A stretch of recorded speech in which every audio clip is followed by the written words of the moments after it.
Ethan was convinced that I was his future wife and pursued me diligently for a decade.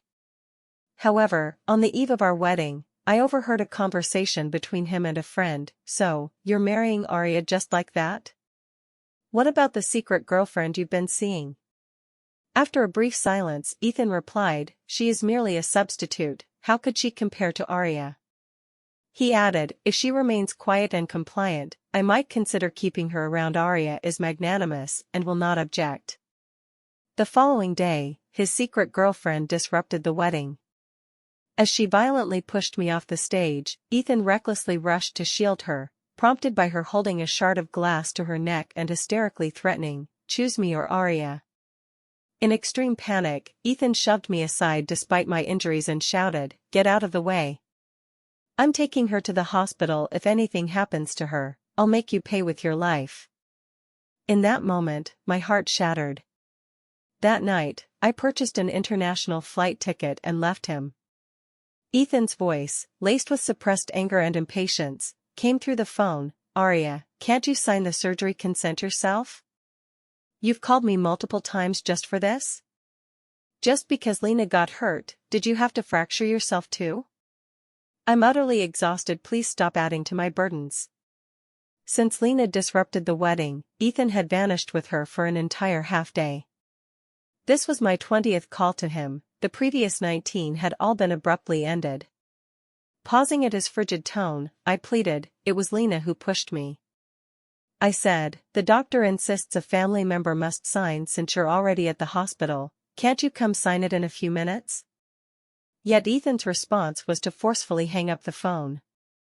Confronted with the anticipated outcome, I sighed, "Bring me the surgery consent form, I'll sign it myself." The doctor hesitated, suggesting, "Perhaps you should contact Mr. Ethan again. He might not have heard clearly." The doctor continued, "Just yesterday, he ordered all hospital staff to be on standby, stating that if Lena caused trouble at the wedding and injured you, we must provide immediate treatment."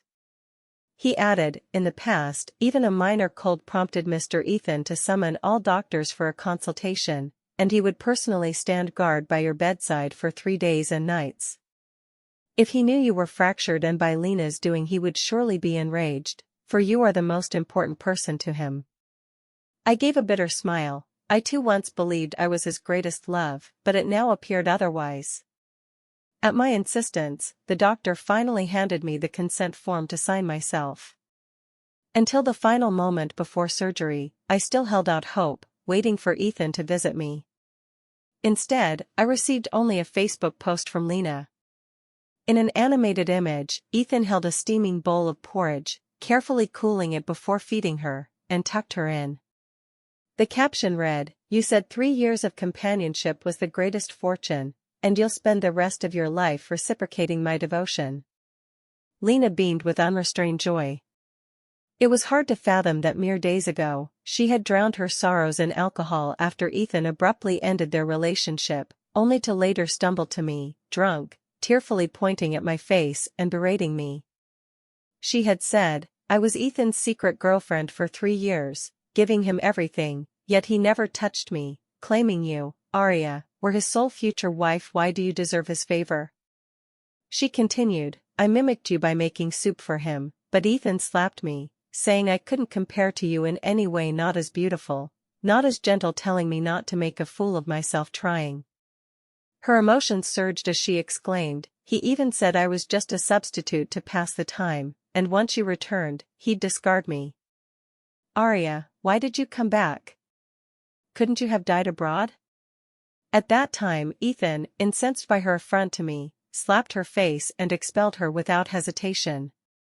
Glaring at Lena with cold disdain, he said, "We're done. Stop pestering me. How dare you curse Aria? You must be insane. If you want to die, do it yourself.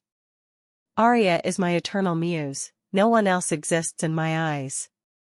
Yet today at the wedding, he unhesitatingly rushed to Lena's side, as if terrified of losing a precious treasure, frantically rushing her to the hospital for emergency care. My fracture surgery was swiftly completed, and I regained consciousness as the anesthesia wore off. Suddenly, Ethan burst into my hospital room, striding in with urgency.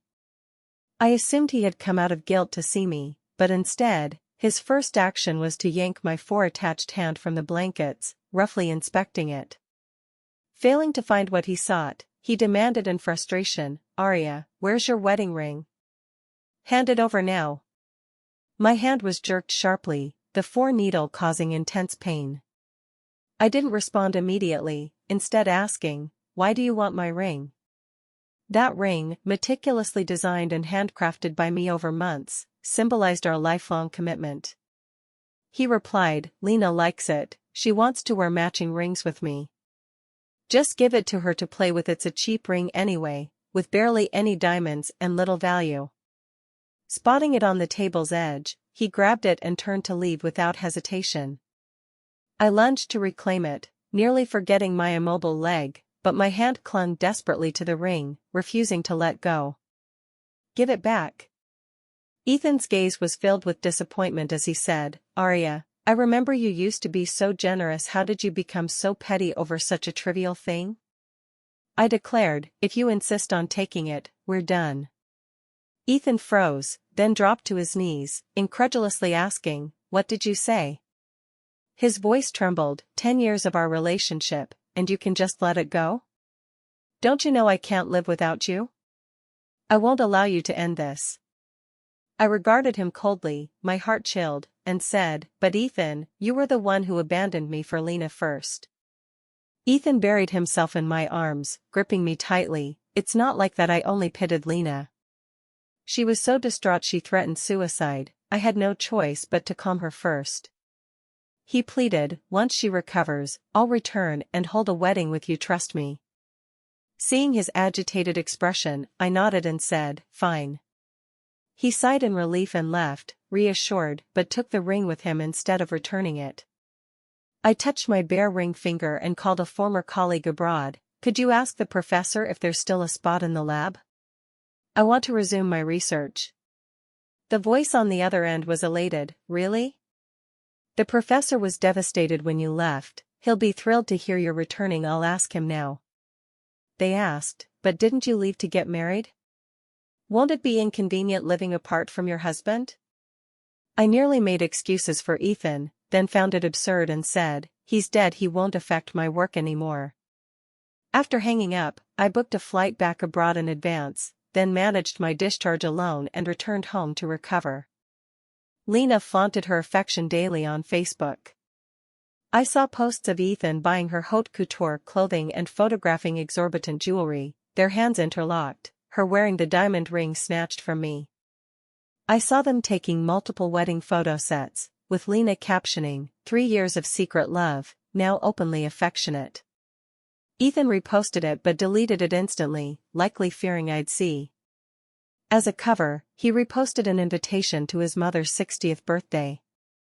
Before the wedding, Ethan had specifically mentioned her birthday, insisting I attend to celebrate as a married couple. Ethan's mother warmly clasped my hand, inviting me to her home. Though the wedding never occurred, I still visited her house bearing gifts. Upon opening the door, I witnessed an unexpected scene. The banquet had begun, all relatives present, Ethan and his mother seated with a space between them, occupied by none other than Lena. Ethan's mother placed a shrimp in Lena's bowl with chopsticks, advising, "Lena's lost weight recently, eat more to regain strength." Ethan glanced at her lightly, saying, "Mom, she's so demanding, she won't peel shrimp herself, insists I do it for her." Despite his words, Ethan peeled the shrimp and fed it to her personally, leaving me standing alone, profoundly isolated and awkward. Suddenly, someone noticed me, exclaiming in surprise, "Aria?" Ethan's face contorted as he looked at me, saying, "Why are you here? I don't think Mom invited you today." Without awaiting my reply, he grabbed me and pulled me outside. Still on crutches from my fracture, I nearly fell, struggling to free myself. "Don't drag me, I can walk myself." Ethan's tone turned cold. "Aria, I don't know your purpose for coming today, but no one informed you to attend my mother's birthday." He added, "If you're here to assert dominance and overshadow Lena, you're not welcome." Shocked, I retorted, "What are you saying? You're the one who insisted I come." Ethan opened his mouth, a flicker of guilt crossing his face, before saying, "I don't recall. Who knows if you're lying." Ethan's mother followed, saying, "Aria, Lena's been down lately, so I asked Ethan to bring her for dinner. Could you leave first to avoid upsetting her?" One by one, they seemed to have erased their prior words to me. Fine, if I wasn't welcome, there was no reason to stay. I nodded and was about to leave when Lena emerged. Surprisingly, she urged me to stay. "Mom, Ethan, you're overthinking. I'm not that petty. Aria's injured and came all this way limping. It's not easy. Stay, let's eat together." Ignoring the triumph in her eyes, I replied calmly, "No, thank you for your kindness." But Ethan stepped in front of me, displeased, saying, "You're staying."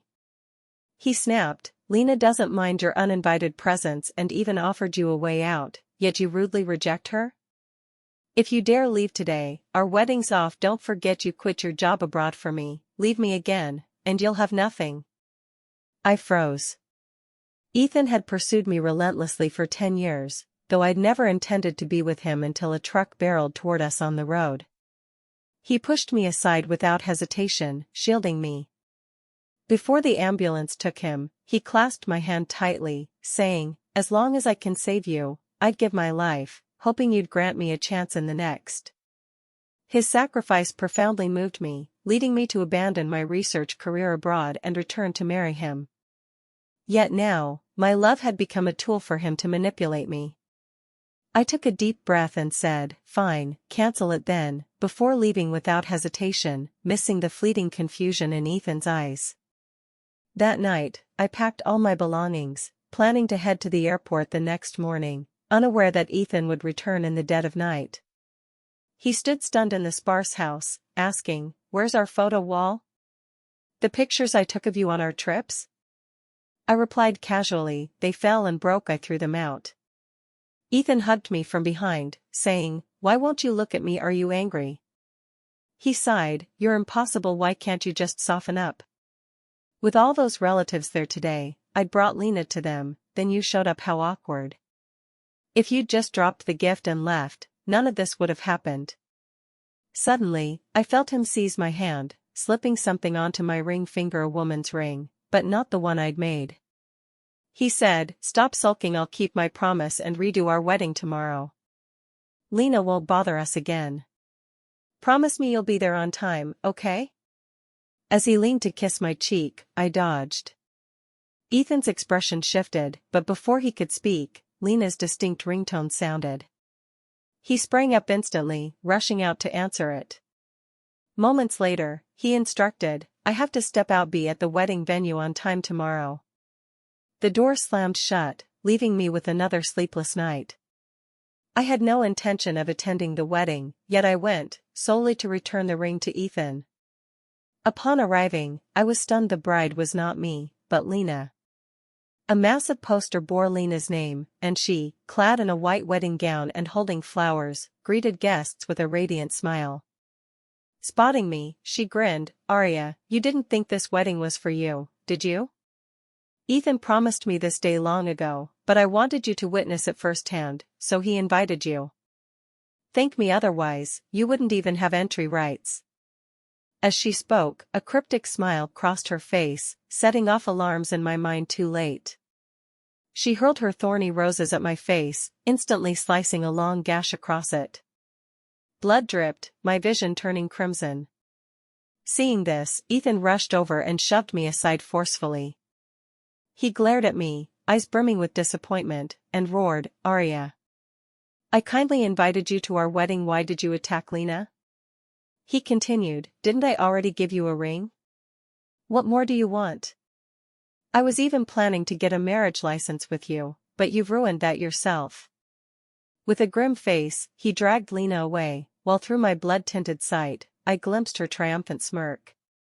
Clutching my face, I struggled to rise, trembling as I left a letter and the ring at the door, then turned and headed to the airport without looking back.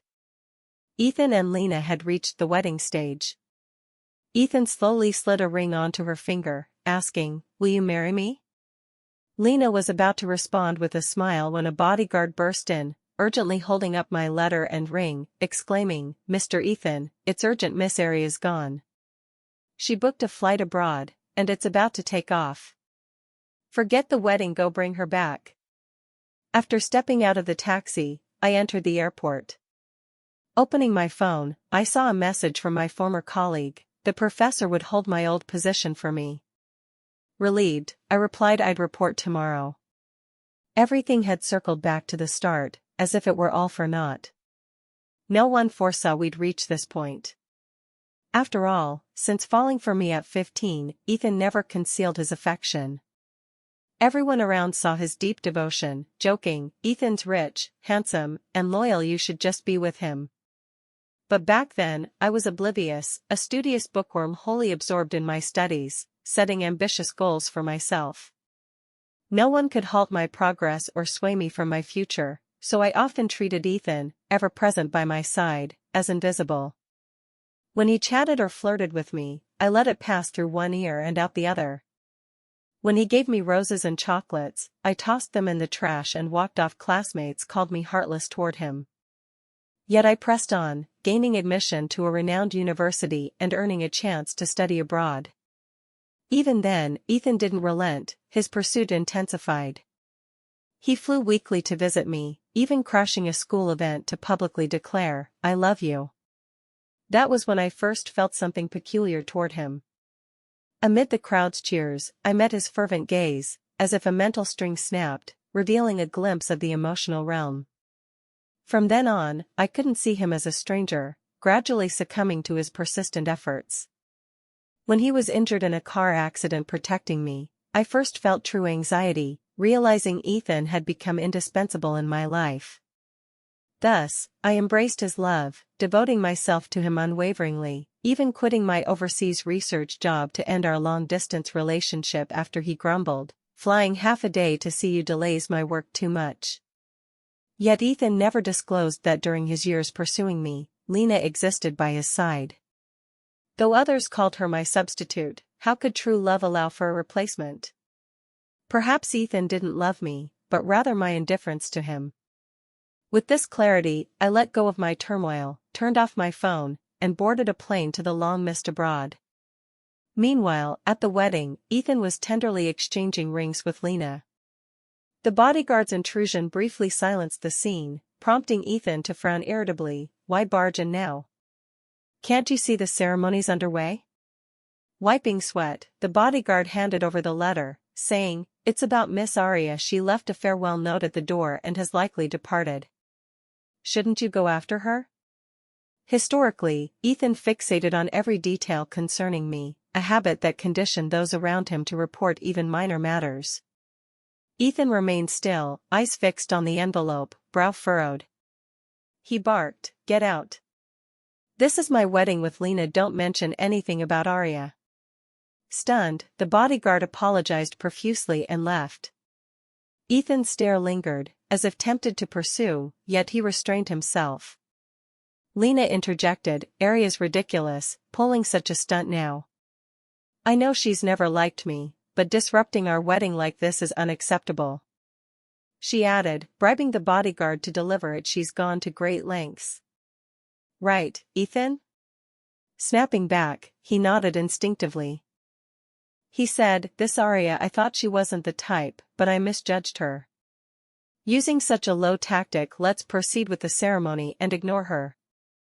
With that, he slid the ring onto Lena's finger. He kissed her forehead. Smiling, Lena asked, "Ethan, will you spend your life with me?" Ethan nearly said he'd only promised Lena a wedding, a formality, not a lifetime, intending to spend his with me. But the words shifted at his lips, "I do."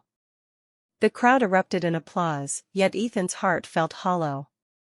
He scanned the room for a familiar figure, wondering if I was jesting, but found none. Stepping off stage, he anxiously asked acquaintances, "Where's Aria?" They shook their heads. No one had seen me. Anger surged within him. This Aria, why can't she follow simple instructions? I told her repeatedly to attend today's wedding. Where's she gone? If she doesn't show, she can forget about us getting a license today. As he reached for his phone to call me, Lena intervened, taking it away and sighing, "Ethan, you're too soft and impulsive, that's why Aria exploits you, acting superior. Think how many years did you chase her? If you keep bowing to her for life, won't you tire?" She added, "Contacting her now might play into her hands, let her wait, and she'll behave." Hesitating, Ethan heard her say, "Didn't you say today you'd follow my lead?" Guilt toward Lena made him instantly compliant, letting her lead him among guests, toasting and showing off. By the wedding's end, it was late. Ethan helped a drunken Lena into the car, then called me, "Sorry, the number you've dialed is off," followed by a busy tone. His face darkened as he left a voicemail, "What are you doing?" "I was just delayed by the wedding, do you have to act out like this?" He continued, "You're home, right?" "I'm bringing Lena back." "Stop with that sullen face, it's irritating." Ethan, owe you nothing." Hanging up, he drove home. But no one opened the door at home. Supporting Lena with one arm, Ethan struggled to unlock it with the other. Lena rolled on the sofa, slurring, "Ethan, I'm hungry, I want food." Ethan stormed to my room, pounding the door, "Aria, get out here. Lena's drunk, take care of her." "Hear me? She's hungry, you're good at cooking, make her some porridge." Yet the room was silent, making Ethan pause. Leaning against the door, he listened, assuming the lack of response stemmed from sorrow. Softening his tone, he said, "Aria, don't be upset, okay?" Still no sound. Panicking, he turned the knob, finding it opened easily. Inside, the room was spotless, as if uninhabited, save for a box on the table. Ethan opened it to find all the gifts he'd ever given me. A sticky note atop read, "A 3-person relationship is too crowded, I'm out. Wishing Mr. Ethan and Miss Lena a century of bliss and many children." It slipped from Ethan's grasp. He called the bodyguard from earlier, urgently asking, "Was that letter really from Aria? Where is she now?" The reply came, "Mr. Ethan, it's real, I checked the footage, Miss Aria left after dropping it off. She wrote she's breaking up and returning abroad, so I asked if you'd chase her. But since your heart's now with Miss Lena, it doesn't matter." Ethan roared, "Shut up, what do you know? Find out which flight Aria took, I'm going after her now." He grabbed his coat to leave, but Lena began to sober. Stumbling after him, she grabbed and hugged him, mumbling, "Ethan, how about our wedding night?" He shoved her off coldly, "Aria's missing, I've no time for you. Get lost." Lena sobered halfway, standing dazed. "How could you?" But Ethan had already sped off to the airport. At dawn, my plane landed across the ocean. Turning on my phone, I found countless missed calls and texts. Ethan, realizing I'd truly vanished, grew frantic, asking my whereabouts and vowing to find me. I considered blocking him, but knowing his past tenacity, he'd likely use new numbers, so I set my phone to Do Not Disturb and reported to school. I resumed my solitary research life, quiet and lonesome. The only change was the absence of his constant shadow. I felt both relieved and content, this was the life I'd long dreamed of. Ethan's presence briefly derailed me, making me lose my focus, but I'd now realigned with my path. Still, lab colleagues tiptoed around me cautiously. They avoided topics of romance or mortality until I finally asked, "Why do you all steer clear of me?" After exchanging glances, they revealed, "Someone said your husband died, we didn't want to upset you, so we never bring it up." I recalled my offhand remark, but explaining now seemed futile. I smiled awkwardly, "That's the story, but it's fine, I'm nearly past it." Just then, a voice called from behind, "Aria." It was Ethan, striding toward me with a stern face. I shot up, smiling awkwardly at my colleagues, "I've got something to handle, I'll go." I hurried out as if fleeing, but Ethan pursued relentlessly. My leg still unhealed, I gave up escaping and sat to rest. Ethan, irritated, said, "Why run, think I'll devour you? Aria, how could you leave without a word? Do you know how long I've searched? Stop this, come back with me." Mom says tomorrow's auspicious, we'll get the license. Calmly, I replied, I won't return with you. Abandoning my dream career once was foolish enough, I won't repeat it. We're over, there's no discussion. Ethan gritted his teeth, I didn't agree. I countered, lower your voice, don't yell, it's embarrassing. Ethan choked, staring at me in disbelief. He couldn't grasp why I treated him so, though he'd done the same to me. I thought he'd understand and back off. Instead, he lingered, trailing me more doggedly than ever. I sighed, indeed, for you, only the unattainable is precious once gained, you stop cherishing it, right? He faltered, what? Grasping my meaning, his face soured. Aria, how can you think that? Where didn't I cherish you? Haven't I been good enough? He pressed, what didn't I buy you? Where didn't I take you? I only spent a few days with Lena, must you make a scene? I didn't answer, just shrugged with a faint smile, saying, if that's your view, I can't change it. How about this, I'll agree to reconcile. Ethan looked up, eyes hopeful. But with conditions, you won't be the only one by my side, I'll be with my lab senior. If you're sick, I won't visit, I won't go anywhere with you, if you clash, I'll back him. The wedding's with him too, maybe I'll humor you if I'm in the mood. Ethan's brows knitted tightly, Aria, don't go too far. I laughed, you know what's too far? This is exactly what you did to me. Stunned, Ethan opened his mouth but couldn't speak. After a pause, he said, sorry, I didn't realize. You gave me such security, I just assumed you'd always stay by me. He admitted, so I leaned toward Lena unconsciously, thinking I could find you after appeasing her. Please, give me another chance. I shook my head regretfully, too late, truly too late. I'm grateful you taught me love, but when I gave it my all, you drained it dry. At this, Ethan froze. Tears streamed down uncontrollably. He knew me well, my quiet nature, never prone to anger. Even when he'd pestered me most, dragging me out all night before an exam I missed, I'd never been this distant. This tone marked my firmest farewell. After a long silence, Ethan wiped his tears, nodded, I understand, and turned abruptly to leave, his rigid back trembling as if sobbing. Moments after, my phone pinged with a text, Aria, wait, I'll prove you'll forgive me. Until I agree to break up, don't get close to other men. I headed to the lab, approached a familiar senior, and asked, Senior, can you help me? I snapped a photo of our clasped hands.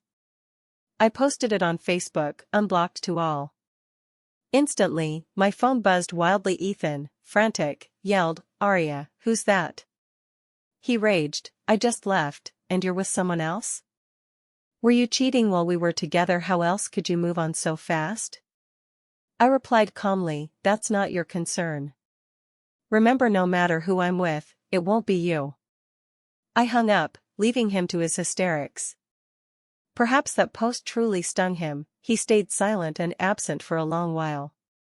I focused on my research, published a paper in a top journal, and won an academic award.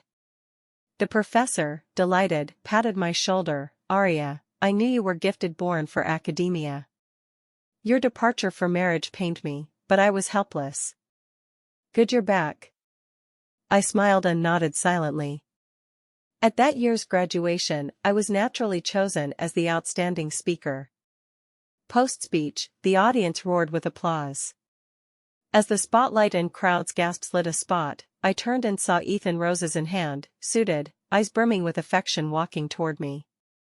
The scene mirrored years past when I'd fallen for him. Publicly, Ethan offered me the roses, gauging my reaction, and said cautiously, Aria, I'm back. He presented a jewelry box, reverently revealing the diamond ring I'd crafted for him. Choking up, he said, I retrieved this ring for you, come back to me, please. Onlookers cheered, say yes. But I smiled faintly and left the stage. Ethan chased me, grabbing my hand, look at me, this ring you made for me, don't you want it anymore? I replied, you forgot I said no matter who I'm with, it won't be you. He pleaded, I quit my job for you. One word, and I'll stay abroad. Kneeling, he begged, I've made Lena leave and cut ties completely, she'll never appear again. He rushed on, just say it, and we'll live happily. No one will treat you as well, I'm sure. Why not try with me, Aria? He pleaded desperately, fearing I'd slip away. I shook him off coldly, leave, don't block me. Pester me another minute, and I'll call the police for harassment. With a thud, Ethan collapsed, seemingly heartbroken, sobbing in disbelief. He wailed, I chased you 10 years to win you, we could have lived well. What happened to us? Only he knew the truth, he should answer for his deeds. After that day, Ethan grew obsessive, following me daily, asking repeatedly, Aria, do you really not love me? What happened between us? I stayed silent, calling the police each time. Eventually, after too many station visits, he was taken for a psych evaluation. His mother flew in, hastily retrieving him for treatment in a mental hospital back home. Before leaving, his mother asked, Ethan didn't do anything grave, why can't you forgive him? I said nothing. For some reason fails, actions must prove it.